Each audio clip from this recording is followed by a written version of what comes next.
Ela exerce seu primeiro mandato como vereadora em Goiânia. Graduada em Direito e em Gestão Pública, ela acumula experiências em ações voluntárias e na condução de campanhas políticas. O Alego Mulher desta edição entrevista Priscila TJ. Priscila Norgan nasceu em Goiânia em outubro de 1983. Veio de uma família sem tradição política. Seu primeiro contato com o segmento se deu após participar da campanha política do ex-deputado estadual e atual conselheiro do Tribunal de Contas do Estado, Sebastião TJ, que anos mais tarde se tornaria seu sogro. Eu tinha, à época, 14 anos, eu conheci hoje meu esposo, né? Na época meu vizinho. Eu conheci o Lincoln aos 13 anos de idade, a gente estudava na mesma escola, morávamos na mesma rua.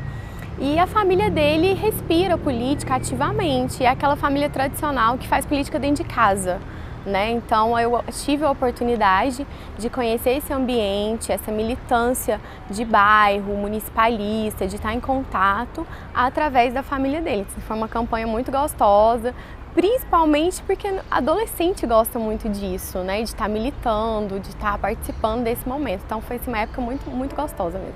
De lá para cá, atuou nos bastidores das campanhas políticas de seu marido, Lincoln TJ, atual vice-governador do estado, e da sogra, a ex-deputada estadual Betinha TJ.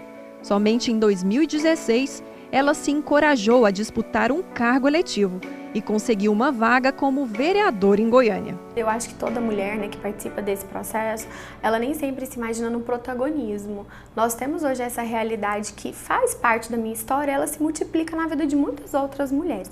Hoje as mulheres compõem os partidos políticos, elas militam nas associações, nas entidades, em prol da sociedade, mas nem sempre ela imagina se desenvolvendo uma carreira solo, protagonizando um mandato.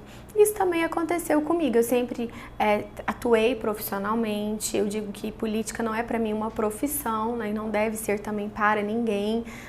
Foi um momento de vocação, onde eu pude realizar esse sonho, que coincidiu com a fase dos meus filhos estarem maiores, precisando menos de mim. Hoje eu sou mãe do Daniel e do Davi, o Daniel já tem 11 anos, o Davi tem 9, então naquela fase que as crianças estão menorzinhas, você estava dedicando a outros projetos, então tudo coincide favoravelmente, mas sempre estive ali atuante, a gente fala, dentro da mesma família, tivemos mandatos diferentes. Quem acompanhou a história da minha sogra vê um mandato mais voltado para a mulher, um outro perfil, uma discussão, outras pautas de discussões, porque você traz a vocação, mas você personaliza com o seu estilo, com as coisas que você, com a sua vivência.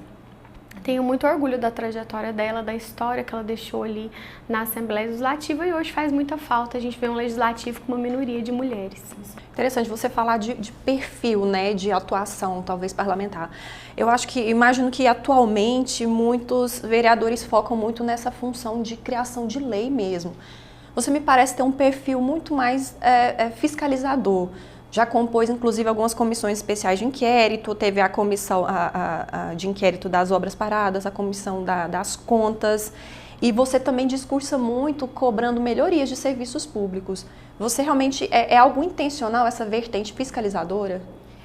Faz parte da minha trajetória. Foram 12 anos de inspetoria, né? Eu trabalhei servidora pública de um órgão de controle externo, com uma formação em contabilidade pública, em gestão. Então é algo que eu entendo mais. O legislativo, ele tem um papel extremamente importante na hora de fazer leis mais igualitárias, e eu tenho alguns projetos de lei que eu tenho muito carinho por eles. Mas hoje no Brasil a gente discute muito que não precisa mais fazer lei, a gente precisa muito cobrar as que já estão em existência, porque nós já temos um país perfeito no campo normativo. Né? A lei está pronta, ela já existe, ela precisa estar sendo praticada. E esse papel fiscalizatório, ele é extremamente importante para a cidade. Muitas das vezes através da cobrança, da fiscalização, que a obra, o benefício chega até a população. Você vai no Ministério Público e apresenta uma representação. O vereador, Bruno, ele não pode ele não tem o papel de julgar, ele não tem aquela coerção de fazer cumprir. Eu não posso chegar no prefeito e falar, olha, eu acho que é importante retomar essa obra do CIMEI, retome. Nós não temos esse papel, mas através da denúncia, de ir ao Ministério Público, da cobrança, da participação popular, a gente consegue fazer esse benefício chegar. A gente já teve denúncias hoje de fraude de licitação e de casos, né, que sim, é o vereador que está ali presente para poder estar atuando nessas demandas. Ele representa a população junto à prefeitura para que isso não aconteça. Recentemente, a Prefeitura de Goiânia anunciou o cumprimento das emendas impositivas, que é uma temática que você trouxe, eu acho, por meio de um projeto de lei, se eu não me engano, em 2017. É uma demanda super histórica dos parlamentos, né? Eu tenho muito orgulho desse projeto. Não é um projeto exclusivo de Goiânia, mas ainda não, foi a primeira capital brasileira a ter nas suas câmaras a emenda impositiva, né? A gente estava ainda limitado a algumas assembleias, né, no Brasil, e ao Senado e ao Congresso. A emenda impositiva, Bruna, ela é uma história, ela é uma conquista muito grande da população, porque veio ali junto com aquelas 10 medidas contra a corrupção para garantir um pouco de independência entre o executivo e o legislativo, né? O vereador, ele não tem orçamento para gastar, ele não gasta o dinheiro público em obras. E quando você compartilha a possibilidade do vereador planejar a cidade, colocar uma emenda dentro da LDO, você está garantindo que a cidade seja mais igualitária, que aquele bairro mais distante tenha mais oportunidade. A prioridade das emendas foi na área da saúde e educação, né? Mas você tem cada vereador tem um perfil, alguns vereadores colocaram também na área da cultura, que é importante, lazer, mas o maior índice hoje está na educação e na saúde, principalmente para reformas de CIMEIs, que nós temos assim bastante CIMEIs em condições bem difíceis, e a retomada de outras unidades. Então hoje nós temos, até saiu uma reportagem, nós temos hoje um índice bem grande nessa parte educacional. Vamos fazer um breve intervalo, voltamos em instantes.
Criado em 2006, o Twitter é mais que uma rede social, uma plataforma de informação instantânea.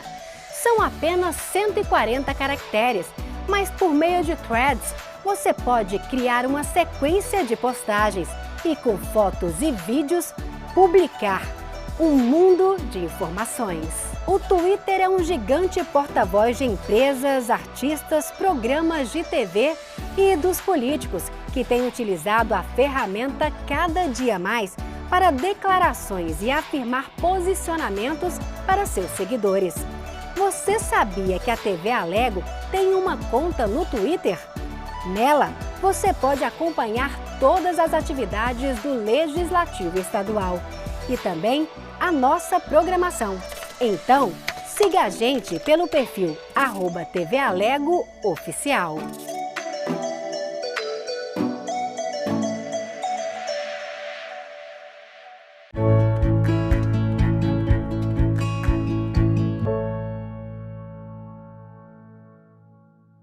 a trajetória de vida e a atuação política da vereadora Priscila TJ. É disso que estamos tratando nessa edição do Alego Mulher.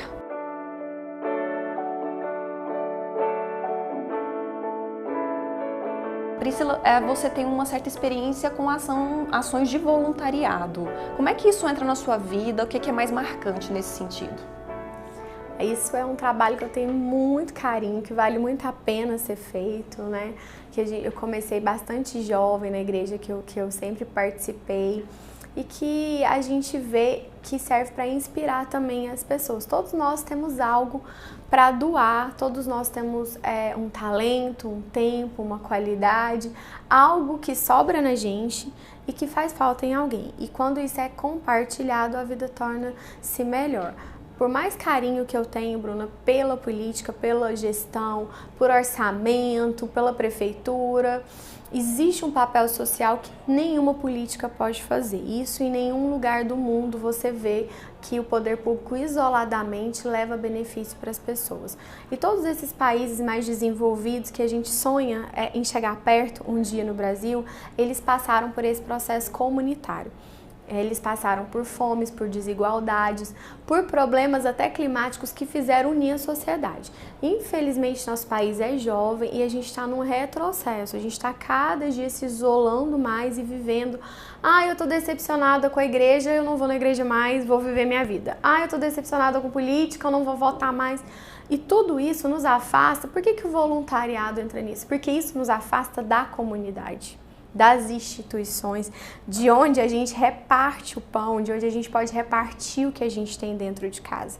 Então, incentivar o trabalho voluntariado não é dizer, olha, porque a política está falhando. Pelo contrário, é cada vez mais comunitariamente que a gente fortalece o poder público. Então é um trabalho que eu tenho muito carinho, que vale muito a pena. Minhas redes sociais trazem um pouquinho desses desafios. As pessoas gostam muito de participar. Às vezes, é difícil. O mais difícil um pouquinho é a logística. Às vezes buscar uma coisa. A gente não faz em nenhum momento de caráter eleitoral, não leva o nome Priscila TJ, muitas das vezes não leva foto minha, não leva meu nome. É um trabalho de um grupo muito grande. A maioria dos lugares que eu fui, ninguém nunca imaginou que ali está uma vereadora, né? Ali está uma mãe, ali está uma cidadã. Desde 2012, o número de mulheres que se elegeu para as câmaras municipais no país se mantém praticamente estagnado. Segundo o Tribunal Superior Eleitoral, elas representam pouco mais de 13% do total de vereadores eleitos em 2016. Priscila é uma das 5 mulheres que atualmente ocupam uma cadeira na Câmara Municipal de Goiânia. A mulher, ela tem uma dificuldade, ela milita, agora a gente falou antes, ela participa, ela está nos bastidores, ela compõe a política, mas ela não protagoniza. Uma das coisas que mudou muito foi a cota para compor a chapa. Você ter a obrigatoriedade de ter a mulher disputando a eleição. A mulher encontrou um espaço para disputar a eleição. Em 2016, aí agora vem a reforma, né, que eu não participei ainda, aliás, já participei, foi na minha eleição. Vem a reforma que fala, olha, não é só dar um lugar para ela na chapa, ela precisa de participar do fundo partidário, o fundo é público agora. Quando o fundo é público, ele precisa ser um pouco mais igualitário.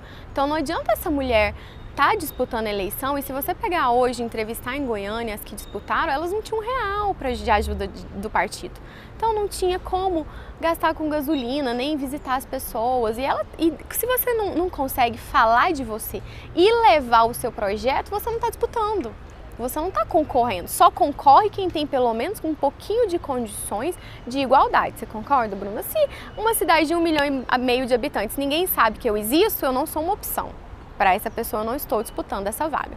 Então veio essa mudança na lei e falou, olha, essas mulheres precisam participar do fundo eleitoral também. Então 30% vai gastar com as mulheres do partido. Então destinou, aí você já teve uma alavancagem que estava em torno de 11% de mulheres na política no Brasil e hoje foi pelo menos para 13%. E os países, o que a gente fala? Não é para dizer que a mulher precisa de uma facilitação. E eu ouvi isso, foi muito lindo, da ministra Carmen Lúcia dizer, ela falou, eu faço lei, não faço milagre. Quando a cultura não precisar mais, a lei não precisa fazer isso. Nós não temos a cultura da mulher participar ativamente. E os outros países latino-americanos que melhoraram os índices foram através das cotas. Né? Então eles falaram, olha, não é que está facilitando ou privilegiando, está permitindo um pouquinho mais de igualdade de disputa. E aí sim a mulher consegue protagonizar essa cena política, ela consegue acreditar e ela ainda tem uma desvantagem maior, a mulher tem que conciliar a carreira emocional, os filhos e a vida pública, né? Então nem sempre ela tem autorização do marido, o apoio da família. Eu conheço muitas mulheres que sonham disputar a eleição, mas a família não abraçou, não dá esse apoio. Então você tem todos esses entraves para poder conseguir protagonizar e levar seu projeto à frente. Bom, você elencou um fator orçamentário, questão de verba, sim, aspectos culturais, né? E que acabam sendo talvez um funil já no ingresso mesmo. Depois que a mulher vence essa barreira, ela já conquistou um cargo eletivo, quais são os desafios? Já eleita, você enfrenta alguma coisa nesse sentido por ser mulher? Olha, eu não acredito numa mulher que trabalhe em Goiás, principalmente, e não enfrente uma cultura de machismo. Ela não é generalizada, mas ela está em todo lugar. Ela pode estar na escola que ela dá aula, na universidade que ela frequenta, no ônibus que ela entra. Muitas mulheres nas corporações militares enfrentam, né? Então não é uma questão exclusiva da política.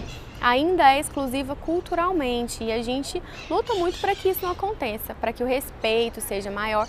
Eu não posso dizer que seja um empecilho, mas a questão da idade, né? Às vezes você chegar e ouvir uma piada, a pessoa fala, mas você que é vereadora, não é estagiária, não? Tá muito nova, não querer que você participe da reunião, e você tem que conquistar essa credibilidade e enfrentar mesmo, entender, eu incentivo muito as mulheres a participar e não terem medo de, se o seu filho está doente, você precisar. Eu já abandonei a audiência, já aconteceu, eu sou mãe, não é todo dia, eu trabalho sem almoço, eu trabalho até de noite, eu trabalho fim de semana, mas eu sou mãe, se meu filho agora cair na escola e precisar de mim, eu vou ter que estar lá, eu vou estar lá para ele também, e conciliar isso não me diminui, não diminui meu papel, não diminui a minha importância.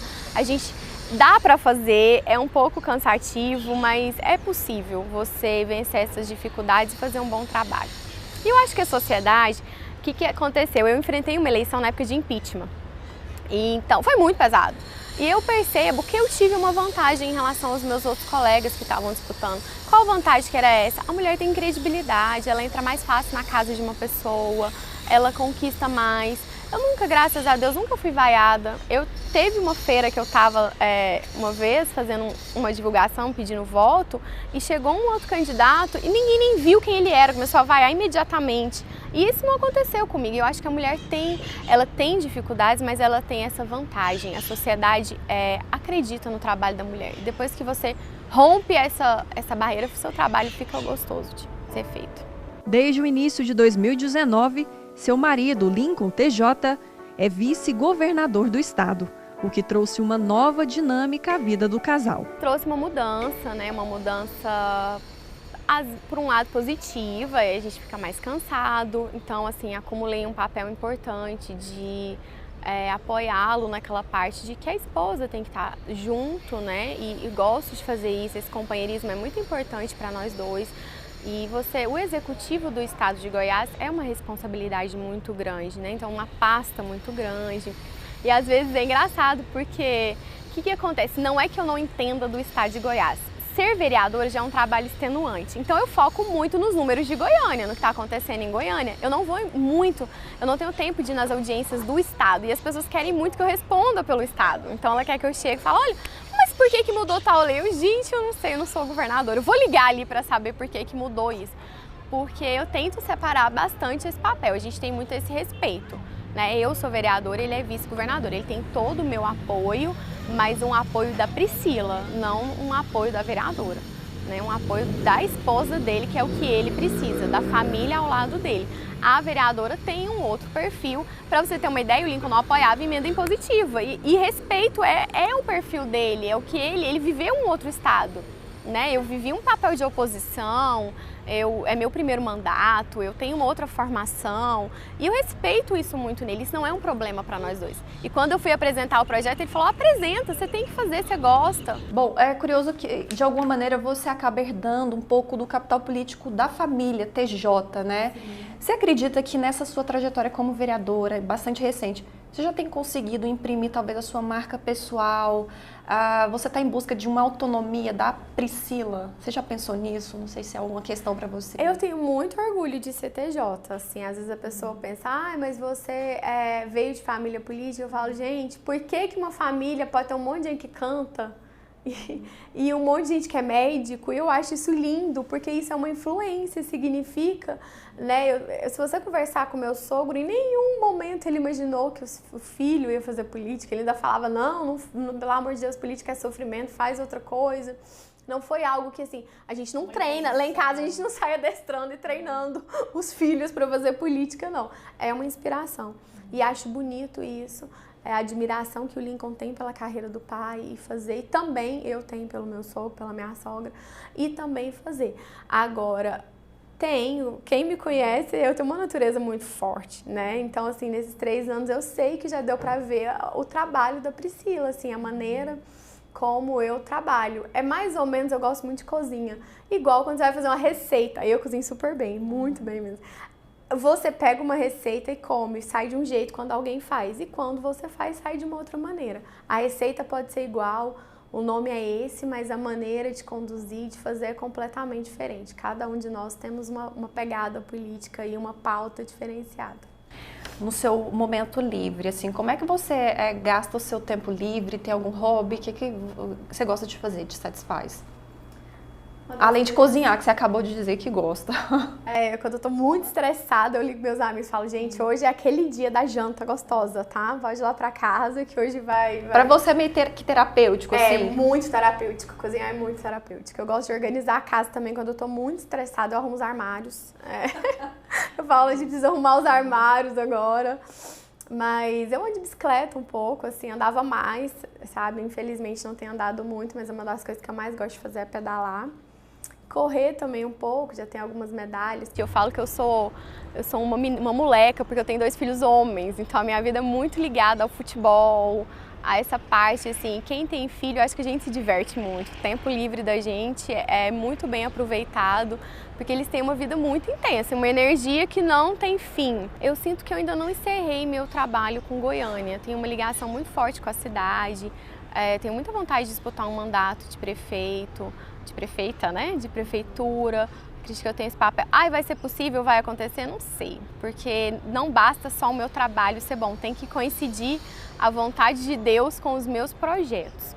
E eu tenho uma identificação também com a política congressista. Eu gosto muito, não é um momento hoje familiar para mim por causa da idade dos meus filhos, mas eu me identifico muito porque Brasília tem uma discussão diferente quando você vai para a Câmara, que são as discussões de causas. Aí sim entra política de gênero em escola, porque não são políticas que vereador pode atuar, né? São causas maiores e essas causas são ligadas ao Congresso diretamente.